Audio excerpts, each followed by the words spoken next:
కాబట్టి ఆ 20వ సీట్ని చాలా జాగ్రత్తగా పరిశీలించి పరిశీలించాలి.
ఒక పెద్ద సామాజిక స్పృహ కలిగినటువంటి సంఘంగా ప్రత్యేకించి వింజమూరు మండల శాఖ ఇది సాధ్యమని ఈ సందర్భంగా నేను తెలియజేసేది.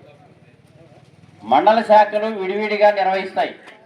మేము ఐక్యోపాధ్యాయ ఫెడరేషన్ జిల్లా శాఖగా 10వ తరగతి పిల్లలకి టాలెంట్ టెస్ట్ నిర్వహించండి, రిజల్ట్ వచ్చిన తర్వాత పిల్లల్ని అభినందించండి, అభినందన సభలు పెట్టండి, వారికి దానికి దోహదపడినటువంటి ఉపాధ్యాయుల్ని అభినందించండి అని మేము పిలుపునిస్తాం. మండల శాఖలుగా మండల స్థాయిలో జరిగే ఇక్కడ ఈ కాంపిటేటివ్ ఎగ్జామ్ అనేది ఇప్పుడు 10థ్లోనే మీకు అలవాటు చేయడం అనేది చాలా గొప్పతనం. ఒకప్పుడు ఓన్లీ ఈ కాంపిటేటివ్ ఎగ్జామ్ కాకుండా ఓన్లీ బోర్డు ఏదైతే సిలబస్ ఉందో దాని మీద ఎగ్జామ్ జరిగాయి. ఇప్పుడంతా మీరు 10th అయిపోయిన తర్వాత కూడా ఇంటర్మీడియట్లో చేరిన తర్వాత ఈ ఇంటర్మీడియట్ 10th వరకు చదివేది ఒక ఎత్తు అయితే ఇంటర్మీడియట్ అనేది మెయిన్ అన్నమాట. అక్కడ మీరు తీసుకునే సబ్జెక్ట్ అంటే ఎంపీసీ కానీ బైపీసీ కానీ ఎగ్జామ్స్ ఉంటాయండి. ఇంజనీరింగు అటు మెడికల్లో ఎగ్జామ్స్ ఎంట్రన్స్ రాయాలి. ఆ ఎంట్రన్స్ ద్వారా ర్యాంకులను బట్టి మంచి కాలేజీల్లో సీట్ వస్తాయి.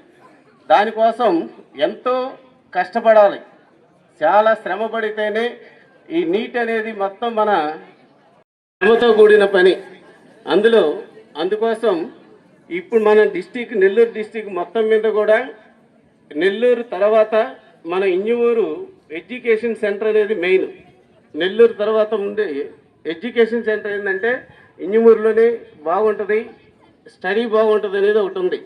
అందుకోసం ఈ ఆబ్జెక్ట్ ద్వారా మన ఏరియా వాళ్ళకు కూడా ఏదో మంచి ఒక మన గోపాలు మన వింజమూరు ఉన్నత పాఠశాలలో యూటీఎఫ్ తరపున మన ఉదయగిరి నియోజకవర్గంలో ఉన్న ప్రభుత్వ హై స్కూల్స్లో ఉండే పిల్లలు దాదాపు 41 స్కూల్స్, దాదాపు 400 మంది ఈరోజు టాలెంట్ టెస్ట్కు వచ్చి ఇక్కడ పరీక్ష రాశారు. ఈ కార్యక్రమానికి నన్ను ఆహ్వానించిన మన వింజమూరు శాఖ రాష్ట్ర కౌన్సిలర్ చంచలబాబు, అధ్యక్షులు పరమేశ్వరరావు, ఇంకొక అధ్యక్షులు వెంకటేశ్వర రెడ్డి, ప్రధాన కార్యదర్శి వీరాంజనేయులు, కోశాధికారి షేక్ మీరావలి, మిగతా యూటీఎఫ్ మిత్రులు, సంవత్సరము 2026వ సంవత్సరము అందరికీ నూతన సంవత్సరం శుభాకాంక్షలతో, అందులోని ఈరోజు ఈ కార్యక్రమానికి చీఫ్ గెస్ట్గా విచ్చేసిన పెద్దలు, మిత్రులు, ఆయన ఎమ్మెల్సీగా 3 సార్లు గెలిచి కేవలం బడుగు బలహీన వర్గాలు కార్మిక శాఖకు ఎంత సర్వీస్ చేశారో నాకు తెలుసు. అదే కాకుండా జిల్లాలో కూడా ఎవరైనా మాట్లాడతారంటే పేదవాళ్ళ గురించి, కార్మికుల గురించి నేను ఆయన పర్సనల్గా చాలా మీటింగ్స్లో నేను డిఎంహెచ్గా ఉన్నప్పుడు నాకు మంచి మిత్రులు కూడా అయ్యారు. నిలదీసేవాళ్ళు, కలెక్టర్ కాదు, మినిస్టర్ కాదు, ఎవరు కాదు. మన పేరు చెప్పకుండా ఉండలేను. ఒక 25 ఏళ్ల ముందర ఎట్టున్నాడు మనుషులుగా మనం ఇప్పుడు కూడా ఎట్టినాము.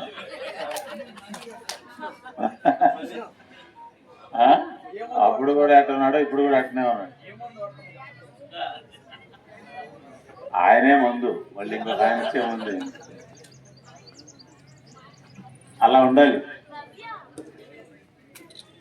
యూటీఎఫ్ ఉపాధ్యాయుల సంఘం. సామాన్యంగా ఉపాధ్యాయుల సంఘం అయితే వాళ్ళ విషయాలు మాట్లాడుకుంటారు, వాళ్ళ పనులు చేసుకుంటారు.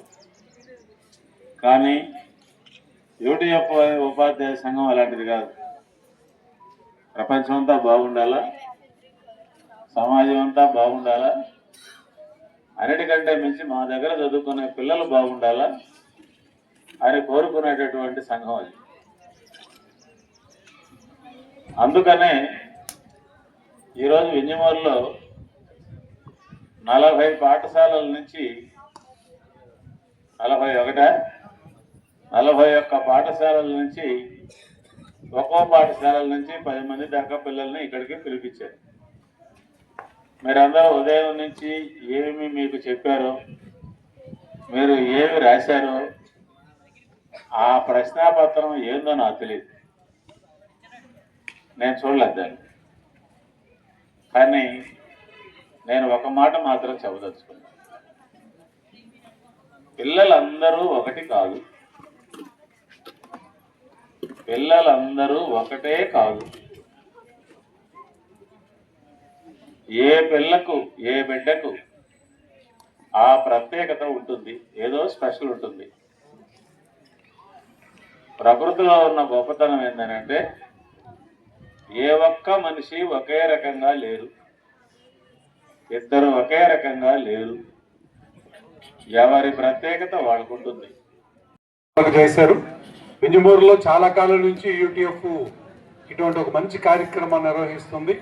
మరి అందరూ అన్ని స్కూళ్ళ నుంచి పిల్లల్ని తీసుకొచ్చి మీ మధ్య కూడా ఒక మంచి సంబంధాలు, లేదా ఇతర స్కూల్స్ పిల్లలు ఎట్లుంటారో ఒకరికొకరు అర్థం చేసుకునే విధంగా ఒక వాతావరణాన్ని కల్పిస్తూ మంచి కాంపిటేటివ్ ఎగ్జామ్ పెడుతుందానికి వింజమూరు మండల శాఖకి అభినందనలు. సహకరిస్తున్న దాతలకు కూడా అభినందనలు తెలియజేస్తూ పిల్లలకి చెప్పేది ఏంటంటే ఒక్క మాటే, సార్ ఇప్పుడు చెప్పాడు, ఒక్కొక్కరు ఒక్కొక్క రకమైన టాలెంట్ ఉంటుందని. అందువల్ల ఇప్పుడు ఈ టాలెంట్ పరీక్ష మీరు రాశారు చాలా మంది, వీళ్ళు పరీక్ష దిద్ది మార్కులు వేస్తుంటారు. 400 మంది రాశారని చెప్తున్నారు, అంతేనా? 400 మందిలో ఎంతమందికి వస్తాయి ప్రైజులు? 10 మందికే వస్తాయి. అంటే 390 మంది ఎందుకు ఫెయిల్ అయినట్టు లేకపోతే మనకు రాలేదు అని ఏం ఫీల్ కావద్దు. కాంపిటేటివ్ ఎగ్జామ్స్లో పాల్గొనడం కూడా మన జీవితంలో భాగమే. అనేక రకాలైన సవాళ్ళు మీకు రోజు ఎదురవుతుంటాయి. అటువంటి సవాళ్ళు ఎదుర్కోవాలంటే ఇటువంటి పరీక్షల్లో కూడా ఎదుర్కొనేదానికి అలవాటుగా మార్చుకోండి, అంతే తప్ప వాళ్ళకి ప్రైజ్ వచ్చింది నాకు రాలేదు అని డిసప్పాయింట్ కాదు, ఇంకో దాంట్లో సాధిద్దామనే ధైర్యంతో ముందుకు వెళ్ళాలని చెప్పి బాగా చదువుకొని అభివృద్ధిలోకి రావాలని కోరుతూ నాకు ఈ అవకాశం ఇచ్చినందుకు ధన్యవాదాలు. వేదిక మీద ఉన్నటువంటి గోపాల్ రెడ్డి సార్ గారు మరియు విటో బాలసుబ్రహ్మణ్యం సార్ గారు, మాసిరామణి సార్ గారు నాకు భారీ సన్మానం కూడా చేశారు. ప్రపంచ కవి సమ్మేళనంలో విన్నర్ అయినందుకు గాను వారి యొక్క మేలుని ఈ సందర్భంగా గుర్తు చేసుకుంటూ ఉన్నాను. వీరారెడ్డి సార్ మరియు పరమేశ్వరరావు సార్ గారిని వేదిక మీద రావాల్సిన కోరుతున్నాము. ద్వితీయ బహుమతి యూటీఎఫ్ బృందం అంతా కూడా వేదిక దగ్గరకు రావాల్సిందిగా మనవి.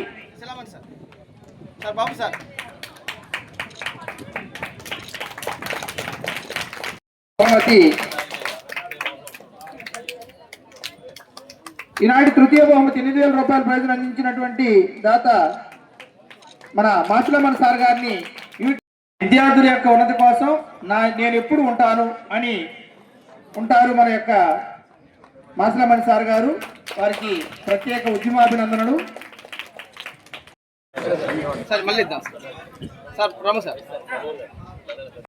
ఇవ్వడంతో పాటు వారు ప్రతిసారి 6వ బహుమతులు ఇస్తూ ఉన్నారు. మాలకొండ సార్ గారికి ప్రత్యేక ఉద్యమాభినందనలు తెలియజేస్తూ ఉన్నాం.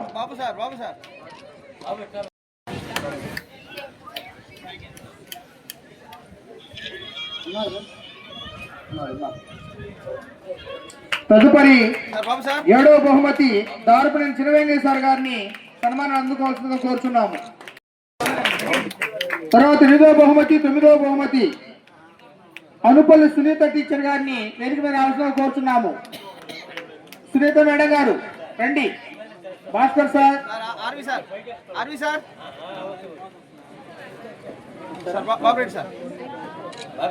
సార్ గారిని మాధవరావు సార్ గారు, సిహెచ్ మాధవరావు సార్ ఎక్కడ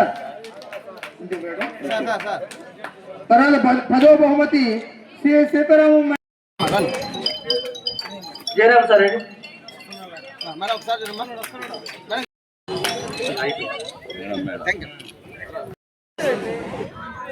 ఈనాటి యూటీఎఫ్ నియోజకవర్గ స్థాయి ప్రతిభా పాఠవ పరీక్షలో హెల్ప్ చేయండి.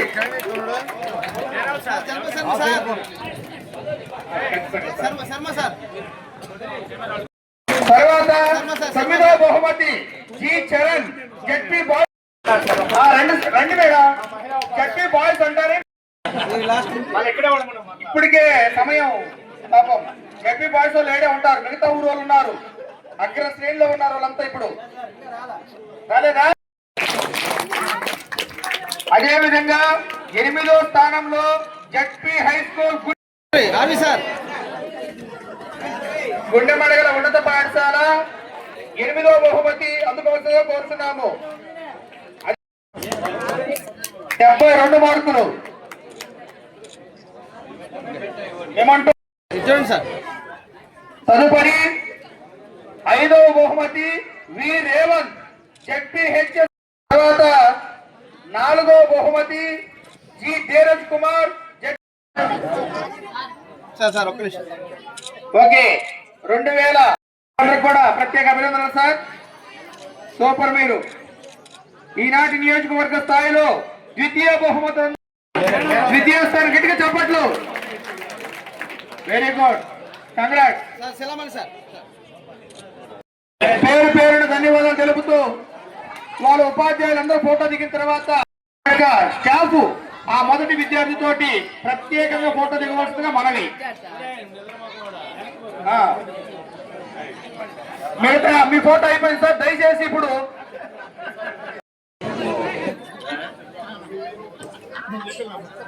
నిజంగా ఫస్ట్ వచ్చినటువంటి విద్యార్థులు చూడండి. లేదు, ఆ కాన్ఫిడెన్స్ ఉంటుంది వాళ్ళల్లో, ఆ కవలికలు అర్థమైపోతుంటాయి. విద్యార్థి యొక్క మంచితనం ఏంటి అనేది తెలుస్తుంటది. Very good.